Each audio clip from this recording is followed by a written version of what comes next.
আসলে ডাকসু তো হচ্ছে আমরা আমাদের প্রতিনিধি নির্বাচিত করব ভোটের মাধ্যমে, তো এটা একটা আসলে আমাদের জন্য একটা আনন্দের বিষয়।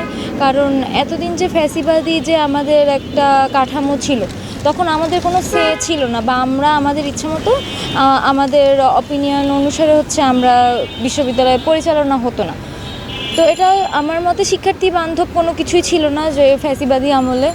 তো আমার মনে হয় ডাকসু যেহেতু হচ্ছে, তো আমাদের একটা সে থাকবে। যে প্রতিনিধি নির্বাচিত হবে সে আমাদের আমাদের সবাইকে হচ্ছে রিপ্রেজেন্ট যেন করতে পারে, আমরা আসলে সেটাই চাই।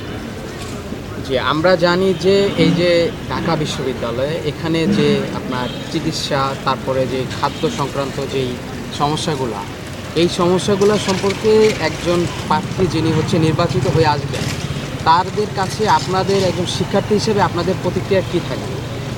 আচ্ছা, আগে খাবারের বিষয়ে আসি। খাবারের কোনো ক্যান্টিনেই আমার মনে হয় না শিক্ষার্থীদের জন্য কোনো একটা মানে পুষ্টিকর খাবারের ব্যবস্থা করা আছে। তো যে প্রার্থী হয়ে মানে সিলেক্টেড হবে আমাদের ভোটের মাধ্যমে, আমি চাই সর্বপ্রথম হচ্ছে যেন খাবারের দিকটা আর কি ঠিক করে, কারণ এটা একটা খুবই ইম্পর্টেন্ট বিষয় আমাদের জন্য। আর স্বাস্থ্যর বিষয় হচ্ছে আমাদের একটা ফার্মেসি বা ডিউ স্টুডেন্টদের জন্য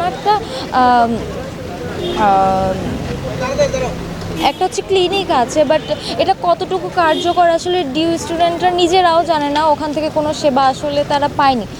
তো ওখানে গেলে আমার অভিজ্ঞতা যদি বলি, ওখানে গেলে শুধু যে কোনো প্রবলেম হলে আমাদের জাস্ট নাপা সাজেস্ট করা হয়। তো আমরা চাই হচ্ছে এই বিষয়গুলোর আস্তে আস্তে সংস্কার হোক, আরও উন্নত হোক। যে প্রার্থী হিসেবে আসবে সে যেন এই দিকগুলো ভালোভাবে উন্নত করতে পারে এবং সংস্কার করতে পারে, যেটা আসলে শিক্ষার্থী বান্ধব হোক।